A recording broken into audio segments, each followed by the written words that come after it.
अस्सलाम वालेकुम। मानसून बारिशों का मौसम पाकिस्तान में जुलाई से सितंबर तक रहता है। इस अरसे के दौरान पाकिस्तान में पानी आता है, लेकिन पानी कैसे आता है? कि जब बारिश आता है तो पानी आता है। पाकिस्तान अपनी सालाना बारिशों का 80% इसी मौसम के दौरान हासिल करता है। मानसून बारिशें इंटर ट्रॉपिकल कन्वर्जेंस जोन की वजह से होती है। इसके अलावा गर्मियों में जब ज़मीन समंदर के मुकाबले में ज़्यादा गर्म हो जाती है तो ज़मीन पर मौजूद हवा गर्म होकर ऊपर को उठती है और उसकी जगह लेने के लिए समंदर की जानिब से नमी वाली ठंडी हवाएं ज़मीन की तरफ चलती है। ये हवाएं जब चलते हुए जनूबी एशिया के शुमाल में मौजूद पहाड़ी सिलसिलों से टकराती है तो ये ऊपर को उठती है और ठंडी होकर वहाँ पर बारिशें बरसाती है। पाकिस्तान चूँकि मानसून बारिशों के आखिरी सिरे पर वाक़या है, इसलिए यहाँ जनूबी एशिया के दीगर मुल्कों इंडिया, नेपाल, भूटान, बांग्लादेश और श्रीलंका के मुकाबले में बहुत कम बारिशें होती है। इस नक्शे के ज़रिए आप पाकिस्तान में मानसून बारिशों की औसत देख सकते हैं।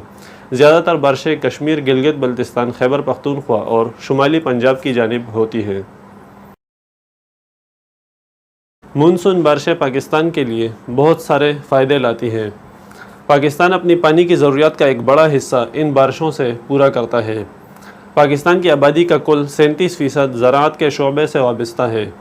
इसके अलावा मुल्क की GDP में 23% हिस्सा ज़राअत का है और ज़राअत इसी बारिशों के ऊपर मुनहसर होती है। इसके अलावा बहुत सारे इलाके ऐसे हैं जैसा कि पहाड़ी इलाकों के अंदर नहरों के ज़रिए आबपाशी मुमकिन नहीं, तो वहाँ पर इन्हीं बारिशों के ज़रिए फसलें उगाई जाती है। इन बारिशों के ज़रिए जंगलात, पौधों और जानवरों की ज़रूरियात पूरी होती है। ज़ेरे ज़मीन पानी की सतह भी बरकरार रहती है। शहरों में रहने वालों के लिए ये एक तफरीह का ज़रिया भी है। इसके अलावा इससे गर्मियों का ज़ोर भी टूट जाता है। दरिया और डैम पानी से भर जाते हैं और यही पानी बारिशों के मौसम के बाद हमारी ज़रूरियात पूरी करता है। गाड़ियाँ बह रही हैं, रिक्शे उल्टे चल रहे हैं। मानसून बारिशों के जहाँ बहुत सारे फ़ायदे हैं, इसके अलावा इनके साथ कई मसाइल भी साथ में आते हैं। पहाड़ी इलाकों में इन बारिशों के दौरान लैंड स्लाइडिंग होती है। इसके अलावा जब बारिशें बहुत ज़्यादा होती है तो सैलाब की सूरत इख्तियार कर लेती है और उससे तबाही आती है। पानी अपने साथ घरों और दरियाओं पर बने हुए पुलों को बहा कर ले जाता है। घरों की छतें गिर जाती है, करंट लगने के वाक़यात होते हैं। मुख्तलिफ़ इलाक़ों में इस करंट के वाक़यात से बचने के लिए बिजली बंद कर दी जाती है।